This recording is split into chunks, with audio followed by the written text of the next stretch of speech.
Halo, saya Pramudia Francisca, mahasiswa Universitas Pancasakti Bekasi dengan program studi Pendidikan Ekonomi.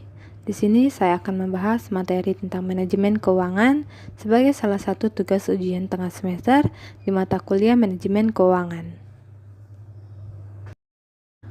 Pengertian manajemen keuangan.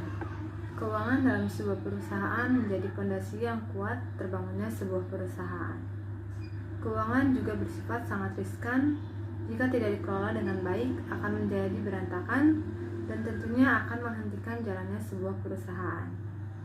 Dalam sebuah perusahaan dibutuhkan bidang sendiri yang mengurusi bagian keuangan atau bisa juga disebut dengan manajemen keuangan. Manajemen keuangan adalah kegiatan perencanaan, pengelolaan, penyimpanan, serta pengendalian dana dan aset yang dimiliki suatu perusahaan. Pengelolaan keuangan harus direncanakan dengan matang agar tidak timbul masalah di kemudian hari. Pengertian manajemen keuangan menurut para ahli. Di sini saya akan mengambil 2 contoh pengertian manajemen keuangan menurut para ahli. Yang pertama, menurut Agus Sartono.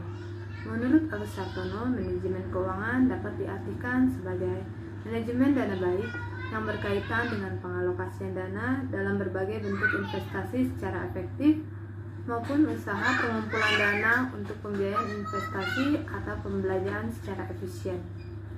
Menurut J.F. Bradley, manajemen keuangan adalah bidang manajemen bisnis yang ditujukan untuk penggunaan model secara bijaksana dan seleksi yang seksama dari sumber modal untuk memungkinkan unit pengeluaran untuk bergerak ke arah mencapai tujuan perusahaan. Tujuan manajemen keuangan. Ada beberapa tujuan dari manajemen keuangan yang perlu kita ketahui. Yang pertama, memaksimalkan keuntungan. Kedua, menjaga arus kas. Ketiga, mempersiapkan struktur modal. Keempat, pemanfaatan uang yang optimal. Dan yang terakhir, memaksimalkan kekayaan. Fungsi manajemen keuangan. Fungsi utama manajemen keuangan adalah sebagai berikut.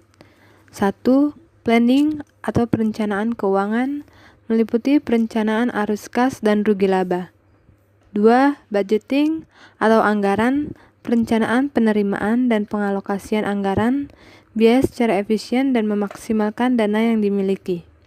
3. Controlling atau pengendalian keuangan, melakukan evaluasi serta perbaikan atas keuangan dan sistem keuangan perusahaan. 4. Auditing atau pemeriksaan keuangan, melakukan audit internal atas keuangan perusahaan yang ada agar sesuai dengan kaidah standar akuntansi dan tidak terjadi penyimpangan.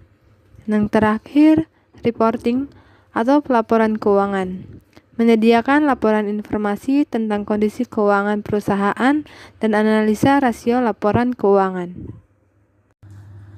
Prinsip manajemen keuangan. Terdapat juga beberapa prinsip manajer keuangan yang harus diterapkan di setiap perusahaan, yaitu akuntabilitas.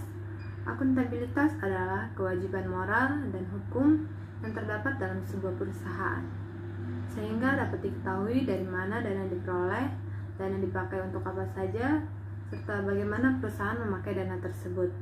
Semua pihak aspek di perusahaan harus tahu bagaimana dana dan wewenang itu digunakan. Lalu, konsistensi. Sistem keuangan perusahaan harus dilakukan secara konsisten. Bukan berarti perusahaan tidak boleh mengganti sistem yang sudah berjalan, tapi dengan adanya pergantian tersebut menandakan adanya penggunaan dana yang tidak stabil.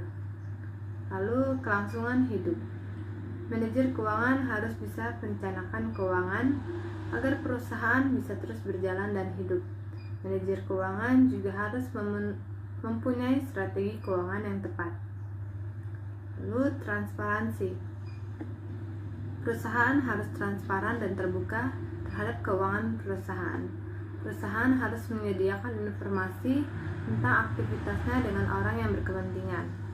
Keuangan yang akurat, lengkap, dan rapi dapat diakses dengan mudah oleh setiap manajer keuangan di setiap perusahaan. Lalu, standar akuntansi.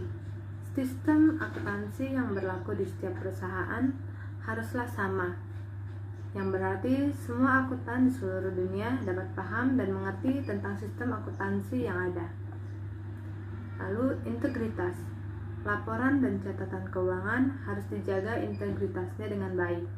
Laporan keuangan harus dibuat selengkapnya dan seakurat mungkin sehingga dapat dipahami oleh semua orang.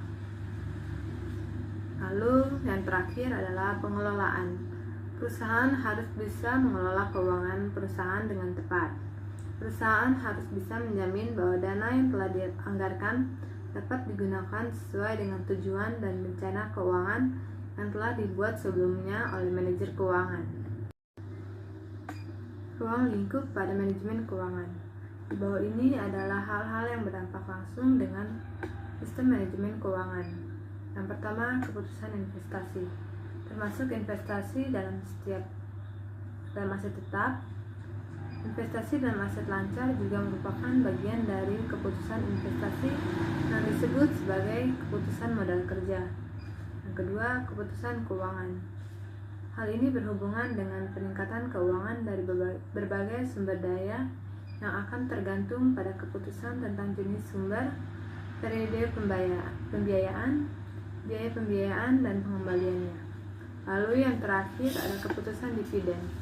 Manajer keuangan harus mengambil keputusan sehubungan dengan distribusi laba bersih. Sampai di sini materi tentang manajemen keuangan dari saya. Terima kasih.